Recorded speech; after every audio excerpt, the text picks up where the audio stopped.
Hi, my name's Ruben. And I'm Kay. Welcome to the Review Tuesday. This is our review for The Peanut Butter Falcon. The Peanut Butter Falcon is directed by Tyler Nilson and Jason Schwartz and is their directorial debut. It's written and directed by them. They've done a couple of shorts and a documentary, but now they've done their directorial debut. This film stars a couple of well-knowns. Shia LaBeouf, who most people know from the Transformers movies. Yeah. Dakota Johnson, who was in the 50 Shades series. And a newcomer, Zack Gottsagen. The name Got it right. The Peanut Butter Falcon is a modern day Mark Twain, you could say. It's very similar to that. It's got fantastic journey story about how these two characters from different worlds meet up. Zack wants to be a wrestler. Yeah. He's been watching this videotape for years and he decides finally he's going to break out of wherever he is. I'm not going to spoil that for you. Yeah. And at the same time, we have a fisherman of sorts who is just a broken man. And these two meet up and they end up on this just heartwarming journey. I said to Kirsten when I was watching this that I felt like the Grinch whose heart grew 2 sizes. Yeah. Because it just is. Most of the taglines for this film, it's the feel-good comedy of the year. I don't know if it's so much comedy. Yeah. It's very heartwarming, but it has some really interesting themes, which is what I think drew me into these characters. And it tackles some very interesting things as well. Yeah. I think this is one film that you might have missed at the cinema. It had a limited release and I had never heard of it, so it definitely didn't appear on my radar. But definitely one that is worth seeing if you can. In terms of expertise of filmmaking, I'm surprised that these are early filmmakers.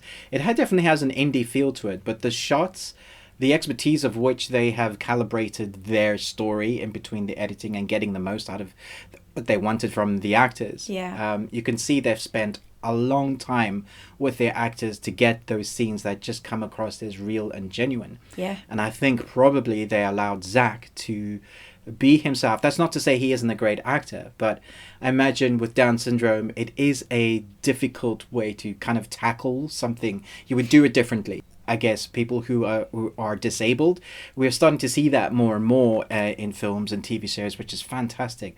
But to see Zack in a lead with Shia LaBeouf and them work so well together on screen was so good. Brilliant. And to see celebrating the person, I think, which is fantastic. Totally. Yeah. One of the things I felt that was really difficult, though, which is a plus for the film, is that you feel on edge.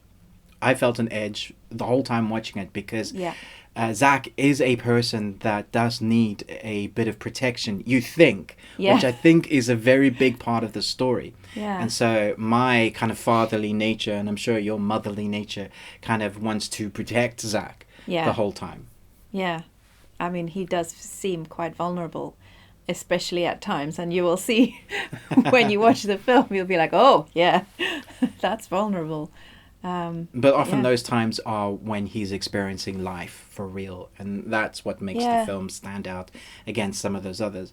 I do feel like there are some other reminiscence films that pulls from. Reminds me not of The Breakfast Club, but of 80s films of those journeys. So I was thinking of The Kids in the Train.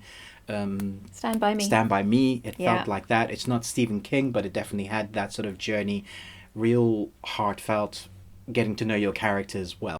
I thought the acting was outstanding, especially Shia LaBeouf. Oh yeah, you kept saying. I just thought he was so believable. Like when you were watching him in that character, I just felt like that's who he is. There was never a moment where I felt like, oh, that was he was good at acting that scene. Yeah. It felt like he was just being real in every single moment, and that was really interesting to watch and. Yeah, really good.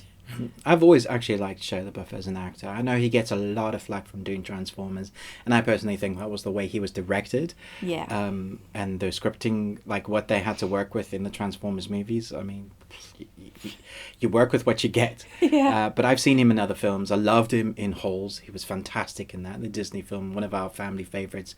And there's been other films where I've seen him and going, he's actually a fantastic actor. goes a little bit off all the rails in life, but we can't judge him for that. No. This is filming and acting, and I thought, I couldn't agree more that he did a fantastic job. Yep. There's not a lot more we can say about it, except that you might have heard about this coming from the festivals like Sundance and them, and everybody was raving about it. And me, I tend to steer away from those because sometimes the films themselves can be a bit pretentious. You get the artsy-fartsy people that only like films a certain way, and it's all technical levels, and did you see that shot and how that... And sometimes you forget to really enjoy the story or the film. I think this is one that everybody will find something to relate to. Yeah. And it's easy to watch, and it's just I thought it was a joy to watch. So I'm going to give this an A+. Me too. Yay!